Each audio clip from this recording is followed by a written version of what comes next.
Welcome back to my Keep Up channel. The real-life day after tomorrow? The Gulf Stream is weakening thanks to climate change and it could plunge Europe into a deep freeze if it collapses, scientists warn. Back in 2004, the day after tomorrow might have seemed like nothing more than another far-fetched climate disaster flick. But scientists warn this film might soon become a reality, as a new study shows that climate change could plunge Europe into a deep freeze. Researchers from University College London have discovered that the Gulf Stream, a vital current of warm water, could be especially sensitive to changes in the climate. Their research suggests that global warming could lead to the collapse of the Gulf Stream, which would drop temperatures in Europe by up to 15 degrees Celsius (27 degrees Fahrenheit). Lead researcher Dr. Jack Wharton said, "If in the future winds are weaker, as shown in a recent study using climate models, it could mean a weaker Gulf Stream and a cooler Europe." The Gulf Stream is a current of warm water which flows up the east coast of North America and across the Atlantic to Europe. As it arrives, it releases heat energy into the atmosphere, keeping Europe at a higher temperature than it might otherwise be. Some research has already pointed to a weakening of the patterns of ocean currents which drive our planet's climate. But to understand how a big shift in climate conditions might affect the Gulf Stream in the future, the researchers had to look far back into the past.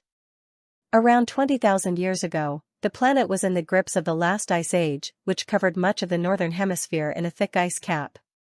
However, the researchers now think that Europe might have been kept warm, despite the surrounding climate, by a particularly strong Gulf Stream.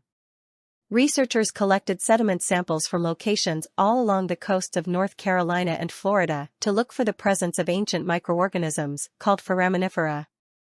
Co-author, Professor David Thornalley, told Mail Online, "The fossils of foraminifera that lived during the last ice age were used because the chemistry of their shells records the density of the water they lived in when they were alive.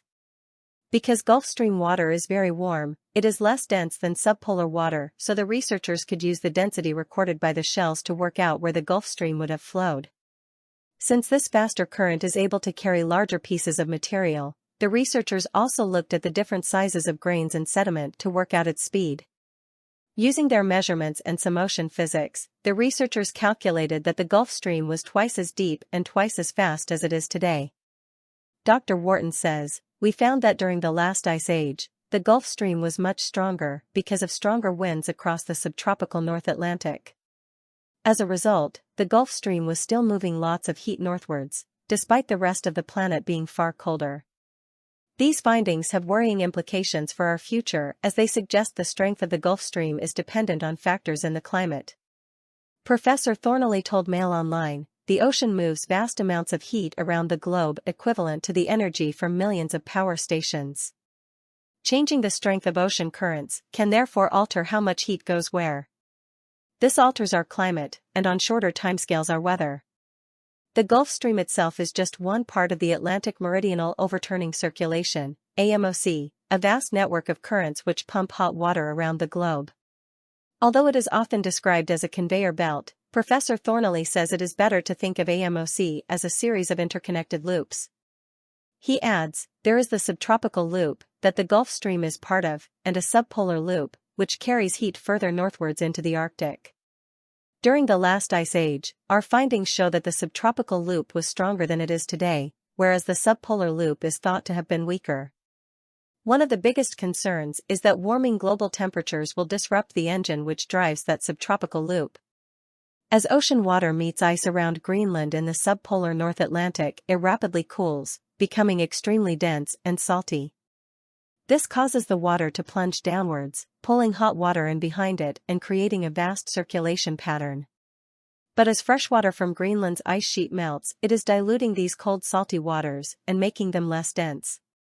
Some studies suggest this could slow down the turnover of the subtropical loop and weaken the Gulf Stream. Likewise, the authors of this paper point out that recent studies indicate climate change is already weakening the strong North Atlantic winds which help drive the Gulf Stream. Co-author Professor Mark Maslin says, "It's not always recognized how much ocean currents are responsible for transferring heat around the planet and shaping our climate. Paradoxically, the warming of the climate could cool down much of Europe by disrupting the AMOC.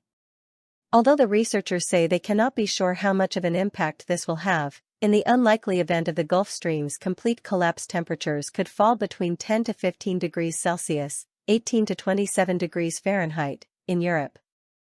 The researchers point out that current climate models show a weakening Gulf Stream wreaking havoc on continental agriculture and weather patterns. And, just like in the movie The Day After Tomorrow, the researchers note this could also lead to rising sea levels across North America. Professor Thornley adds, changes in AMOC will also cause sea level changes around the North Atlantic, with significant increases, tens of centimeters, along the North American east coast. However, even a more modest weakening of AMOC will still alter where heat is being moved around, which will disrupt our normal weather patterns, and is thought to lead to more extreme weather events, including flooding, and heat waves and droughts. This paper has been published in Nature. Source: dailymail.co.uk. Please like, share, and subscribe. Thank you for watching.